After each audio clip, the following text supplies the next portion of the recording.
लोगों के। आज मैं पेठे का हलवा बना रही हूँ, जिसके लिए मैंने 2 किलो पेठा ले लिया था और इसके पीस कर लिए थे और छील लिया था।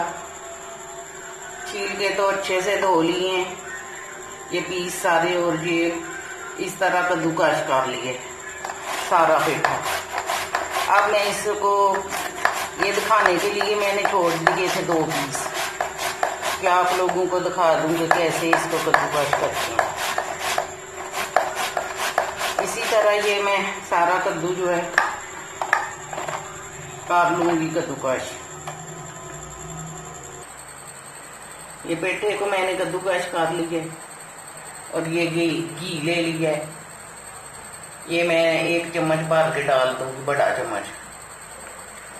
और ये बादाम ले लिए थोड़े से, और पिस्ता और किशमिश, और 1 खोपरा ले लिया, और 3-4 इलायचियाँ ले लिए, वो कूट ली अच्छे से। और ये चीनी 1 कप ले लिए, आप अपने ज़ायके के मुताबिक डाल सकते हैं। ये दूध ले लिए जो मैं इसमें शामिल करूँगी। अभी मैंने कढ़ाई रख दी है चूल्हे पे, और 1 चम्मच के करीब मैं इसमें घी डालूंगी, देसी घी। और ये जो है ये कद्दूकस किया हुआ है पेठे को इसको मैं डाल दूंगी और 10 मिनट के लिए इसको भूनूंगी। जब तक इसका पानी खुश्क होगा उतनी देर तक इसको भूनूंगी। फिर इसमें दूध शामिल करूंगी। ये जो खोपरा है मैंने कद्दूकस कर लिया इसको, और अब मैं ये माशाल्लाह से भून लिया मैंने कद्दू को। इसमें चीनी डाल दूंगी और ये इलायची पाउडर,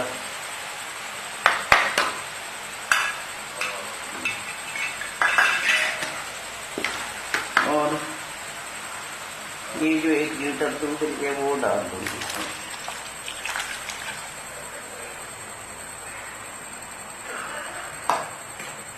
और थोड़ा सा ये डाल दूंगी, ये खोपरा भी डाल दूंगी थोड़ा सा, और ये बादाम और पिस्ता भी थोड़ा सा डाल दूंगी।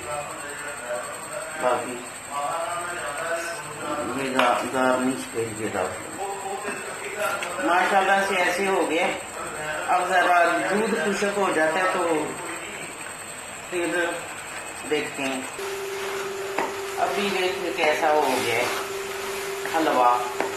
अभी तैयार नहीं हुआ, वैसे 10 मिनट और लगेंगे इसको तैयार होने में। अभी इसने घी नहीं छोड़ा। अभी मैं इसको 10 मिनट के लिए और पकाऊंगी। माशाल्लाह से हलवा बन के तैयार हो गया। अब मैं इसको डिश आउट करती हूँ और चूल्हा बंद करती हूँ। हलवे ने घी छोड़ दिया। मैं देखूँ कैसा बन गया। अभी मैं इसको गार्निशिंग कर लूंगी।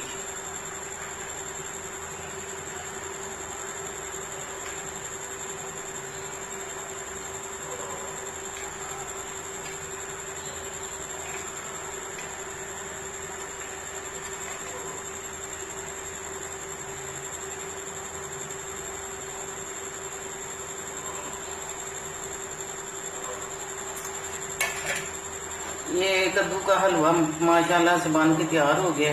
आप भी अपने घर में बनाएं और मेरे चैनल को सब्सक्राइब और शेयर करें, और कमेंट करके बताएं कि कैसा लगा आपको ये हलवा।